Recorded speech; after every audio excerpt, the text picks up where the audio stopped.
comecei a traduzir, cara, olha, não vai. Simplesmente, sabe um negócio que eu tô traduzindo um livro e colocando lá dentro, tá? Traduzindo ele e transformando em IA para você poder assistir um dos livros mais combatidos da história, mais escondidos, por esse lado, porque expõe demais. Eu vou mostrar um pouquinho dele aqui, eu vou mostrar uma das... Aí eu comecei um trabalho que eu não consigo delegar para ninguém, porque tem que ser eu fazendo. Sabe o tipo da coisa que você fala, pô, eu tenho que fazer isso. Porque, primeiro, que eu sei que tem uma carga espiritual, mas nem é por isso. É porque, assim, é uma tradução. Então eu tenho que pegar, traduzir parte a parte e jogar ali para gerar imagens e tal. Então eu preciso fazer isso de uma forma que vai ficar do jeito que eu espero e não pode ter erro na tradução, né? Então eu tô fazendo aos poucos, parte a parte. Já era para estar com uns 20 capítulos, eu só tô no 5 ainda. Porque simplesmente trava, é a coisa que é para fazer em 1 hora, eu levo...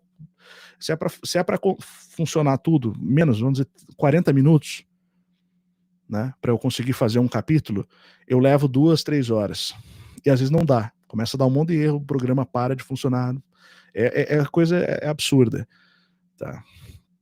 Mas basicamente é esse livro aqui. O Compendium Maleficarum, né? E aí eu vou pegar um dos capítulos aqui e vou colocar ele na forma... A gente botou ele aqui traduzido e ilustrado, né? Vamos pegar aqui o capítulo 4, tá? Eu não lembro se era o 4 ou 5, mas vou pegar o 4.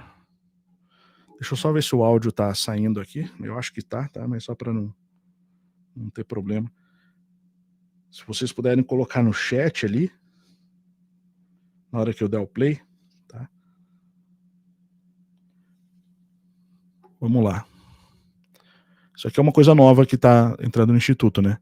É um audiolivro animado por IA, com imagens, né?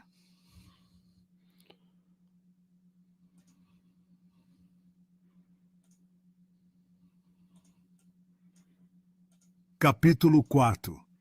Peraí. Vamos lá. Esse aqui é o capítulo... Peraí.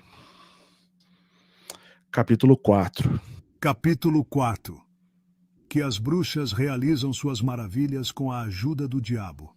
Argumento. O demônio pode efetuar o mais rápido movimento local de corpos, de modo que pode retirar um objeto da vista e substituí-lo por outro tão rapidamente que ilude o entendimento e os olhos dos observadores, levando-os à crença de que o primeiro objeto foi transformado no segundo. Devemos acreditar que as metamorfoses dos pagãos eram desse tipo. Como a transformação dos companheiros de Diomedes em pássaros e de Ifigênia em uma corça, como observa Santo Agostinho. Esses enganos foram expostos também por Astírio, cujos feitos foram salvos do esquecimento por Eusébio. Devemos então considerar maravilhas como de 2 tipos. A primeira é quando o efeito não é devido a nenhum movimento local e está além da esfera de causas naturais aplicadas, como, por exemplo, a ressuscitação dos mortos ou a cura da cegueira verdadeira, pois em tais casos há sempre algum glamour ou engano. A outra é quando um objeto visível desaparece repentinamente, e isso se deve a algum artifício prestidigital. Um exemplo da primeira é quando um feiticeiro coloca em uma sala um arco feito de uma certa madeira, uma flecha de outra madeira e uma corda de um certo material, e dispara a flecha, e faz com que um rio apareça no local tão largo quanto o comprimento do arco disparado. Da segunda, quando um cavalo parece estar despedaçado e em seguida é encontrado inteiro. Do mesmo tipo é aquele truque mencionado por Nicetas, ao qual nos referiremos mais tarde, no qual um mágico produz o que parece ser uma serpente. Mas para uma melhor compreensão disso, é preciso saber que o diabo engana nossos sentidos de muitas maneiras diferentes. Primeiro, quando ele esconde total ou parcialmente de nossos olhos, um objeto presente. Segundo, quando ele afeta tanto o meio de nossa visão, que um objeto visto através dele parece diferente do que é, como quando sal é misturado com ácido e um pano de linho embebido nele. Se esse pano for aceso em uma vela, os rostos dos presentes assumirão uma aparência medonha. Ou se uma vela feita de sêmen e cera de jumento for acesa, todos os presentes parecem ter cabeças de jumento. Terceiro, quando os vapores do ar intermediário se tornam mais espessos e parece que um galo está puxando uma viga, quando na verdade é apenas uma palha. Em quarto lugar, quando os objetos parecem se mover pelo ar, como as árvores parecem aos marinheiros se moverem junto com seu navio. Em quinto lugar, quando é mostrado aos espectadores um corpo aéreo ou fantástico semelhante ao que eles supõem que seja. Em sexto lugar, por uma rápida agitação ou um súbito ocultamento de objetos visíveis, e por vários arranjos e divisões secretas deles, como os mágicos fazem com cordas e bolinhas, etc. Em sétimo lugar, se os humores corporais forem agitados ou perturbados, as coisas parecem ser diferentes do que são, como acontece com bêbados e loucos.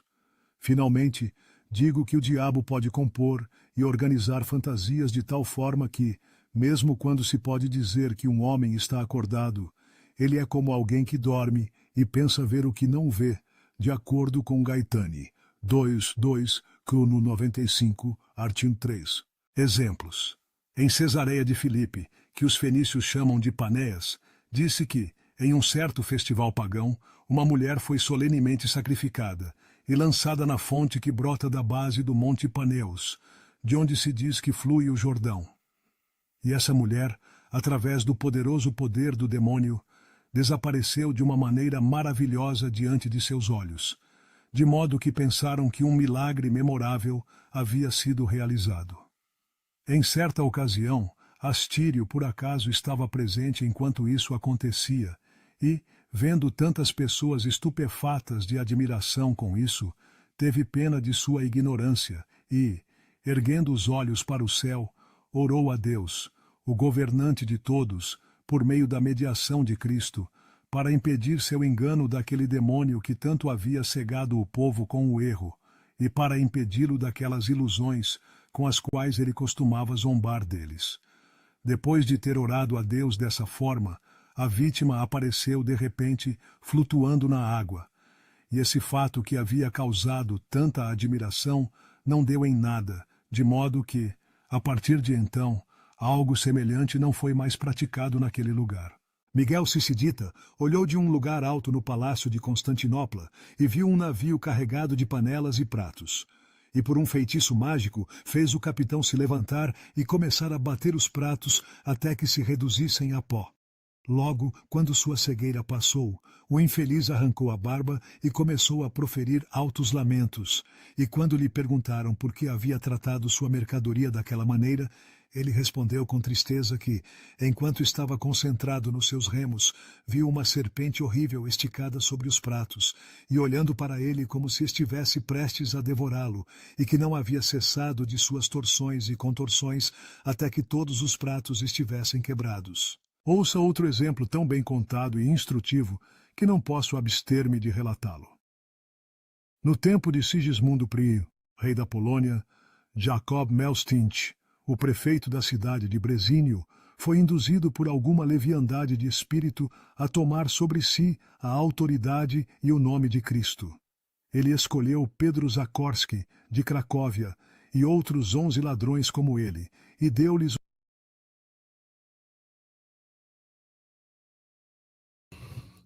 Bom, esse livro aqui, tá, pessoal? Essa história aqui não é, essa aqui não é tão interessante igual a outra. Esses ladrões, mas tem algumas histórias que são. Eu vou mostrar a próxima. Deixa eu só explicar qual que é esse livro, o Compendium Maleficarum. Ele é um manual do caçador de bruxas, Francesco Maria Guazzo, escrito em latim e publicado em Milão, em 1608. Tá? Ele discute os pactos das bruxas com o diabo e descrições detalhadas dos poderes e venenos das bruxas. Contém também a classificação dos demônios de Guaso, a descrição de Guaso a respeito dos demônios, né, baseada em um trabalho anterior de Michael Psellos, tá? A obra é dividida em 3 livros, e aqui eu tenho ela.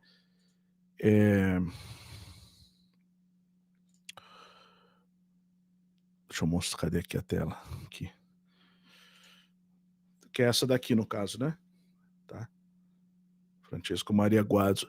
Então, assim, algumas partes eu vou transformar em aulas normais, né? Não dessa forma com IA, que são a parte que tem as gravuras, né, relacionadas a esses procedimentos, esses pactos aí, né? Sempre lembrando que a nossa intenção é expor o módulo ao lado desse, né, que esse veio depois no caso, ocultismo exposto, tá? Demonologia e ocultismo exposto. Justamente o objetivo é trazer à luz aquilo que está escondido nas trevas, escondido. Se você quer uma palavra mais conhecida para egrégoras locais, chame de comandos locais, tá?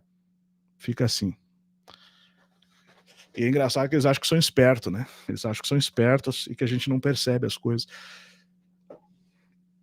Mas enfim, mas a gente sempre percebe, né? Só finge que não.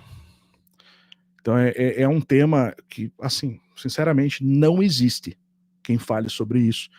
Eu lembro que eu falei na época, o valor é 177, vai subir para 777, hoje é 777, né? O valor desse curso, mas ele está dentro do pacote vitalício. É um dos cursos do pacote vitalício. Tá? Nós temos o objetivo, a intenção e a força necessária, se do alto nos for concedido, se Deus quiser, em outras palavras, de fazer esse trabalho crescer, né, em todas as áreas do conhecimento, todos os campos do conhecimento, tá? E de termos futuramente um campus, estamos entrando na parte de trazer cursos de extensão e pós-graduação, inclusive nessa área, né? A minha área é a antropologia, tá? Então, eu não comecei a fazer antropologia e cheguei nesses assuntos, não, eu comecei a fazer porque eu conheço esses assuntos, tá? Então, só que assim, a gente atua em várias áreas do conhecimento, como vocês podem ver, né, pelos cursos que a gente tem, tá?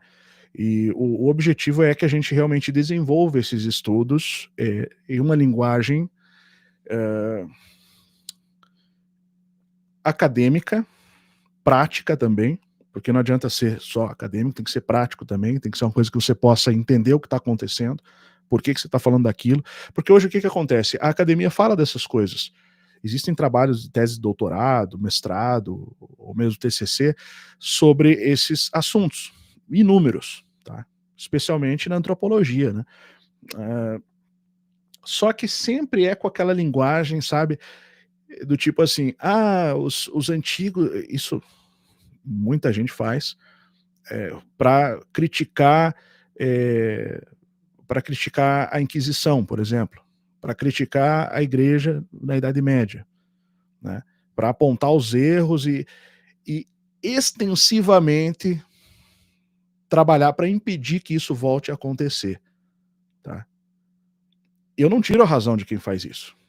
Eu não tiro a razão. No entanto, é preciso entender que essa não é a única forma de se olhar para isso. Não é a única ótica possível, tá?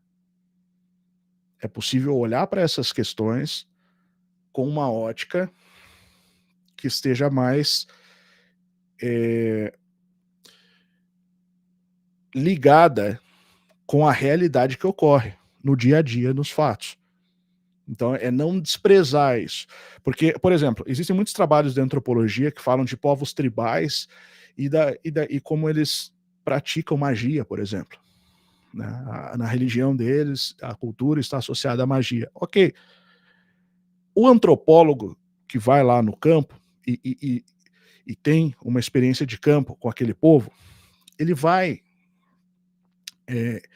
dependendo do método de campo que ele adotar, ele vai ter uma experiência mais intensa, ou ele vai ficar só como observador, ou ele vai ficar como observador participante, ou ele vai, de fato, vai ter algum contato com aquilo.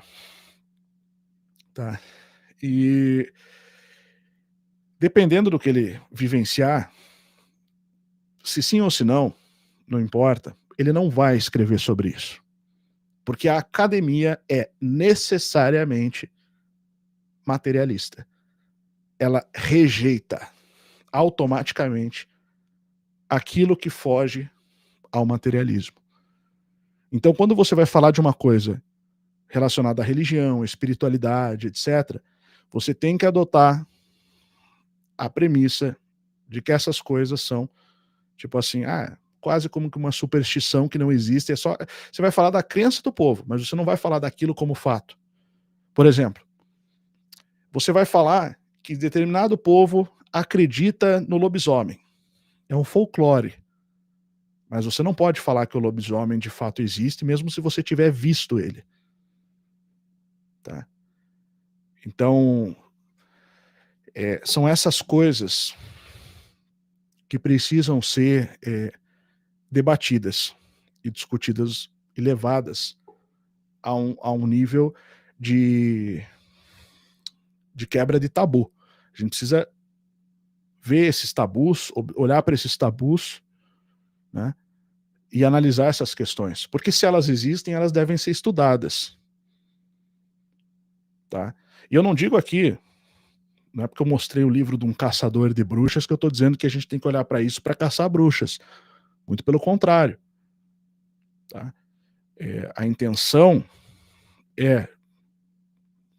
fazendo isso, é discutir aspectos da realidade, discutir aspectos da natureza, não com a mentalidade arcaica que se tinha no passado, de tentar apedrejar e destruir tudo aquilo que não se conhece, mas sim de construir pontes e construir o diálogo ao mesmo tempo em que se traz à luz aquilo que é oculto. Até porque, como eu já falei, sob a ótica transcendente cristã, ir por todo mundo e pregar o evangelho a toda criatura.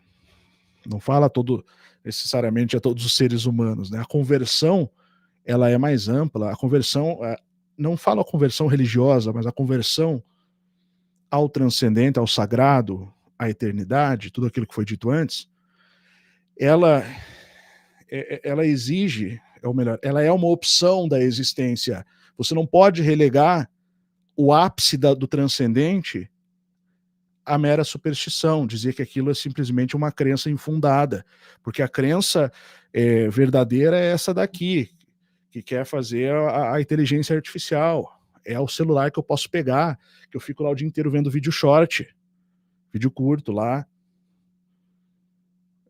derretendo o meu cérebro, como acontece com as pessoas. Não, muito pelo contrário, se existe o transcendente, então ele deve ser discutido. Ele deve ser compreendido, buscado, alcançado como um objetivo de vida. Ou pelo menos, se não de todos, como um critério relacionado ao aspecto qualitativo da realidade da existência. Ou seja, ao porquê estamos aqui. Porque se nós descartamos isso, essa simples pergunta, quem sou eu, onde estou e por que estou aqui, as 3 perguntas básicas da existência, nós simplesmente batemos um tiro de meta com o sentido da vida. Chutamos ele para longe. E nos apegamos a uma visão da realidade que é só a ponta do iceberg, que é a casca material. A casca da matéria. A matéria faz parte da realidade, ela é um aspecto importante, Talvez, sim, é um aspecto importante, o corpo é importante, mas não é tudo. Existe um iceberg, que é a grande montanha, que está escondida. E a pontinha que a gente vê, talvez, seja só uma fração de toda a existência. E se é esse o caso, a gente deve procurar as pistas, os resquícios, as fagulhas, as pontas e trazer elas para cima, para que a gente possa compreender mais. A gente faz isso quando a gente estuda esses assuntos todos e outros mais. Por exemplo, na ciência, entendendo a física quântica, fazendo perguntas de âmbito qualitativo sobre as descobertas científicas da física quântica. Então, não é só observar dados, é tentar entender o porquê daqueles dados, é trazer de volta a ciência qualitativa, a filosofia natural, como bem disse o Dr. Lucas Máximo Alves hoje, que é como se chamava a ciência no passado. Só que no passado a nossa compreensão em muitos aspectos talvez não fosse tão avançada pela falta de tecnologia, de conhecimento. Ela era mais intuitiva, ela era mais qualitativa, mas ela ainda não tinha a técnica, não tinha a tecnologia que nós temos atualmente. Existiam outros tipos, mas não essas atuais. Então hoje, com a evolução da cognição, do saber, da ciência, do conhecimento, a gente deve voltar às perguntas primordiais da existência. Então é para isso que existe o Instituto São Brandão. Tá? Eu convido vocês, né, a caminhar conosco. O Além da Nuvem foi o começo da jornada. Né? Foi a semente plantada. E está aí, dando frutos. Ali o Instituto São Brandão, como você pode ver pela logo que está ali em cima, já é a árvore que vai se expandindo, né? Dentro desse projeto. Então, por que eu estou falando isso? Porque hoje é um evento do Instituto São Brandão, né, onde a gente está anunciando e cravando essa data, essa etapa, essa fase, porque daqui para frente a coisa começa a ser diferente. Ela será diferente. Tá? Então a gente chegou até aqui como alguém que sobe uma montanha e chega em determinado ponto. Cravamos a bandeira. Agora nós vamos em frente. Vamos rumo aos próximos montes. Né? Então, é assim que a gente tem trilhado.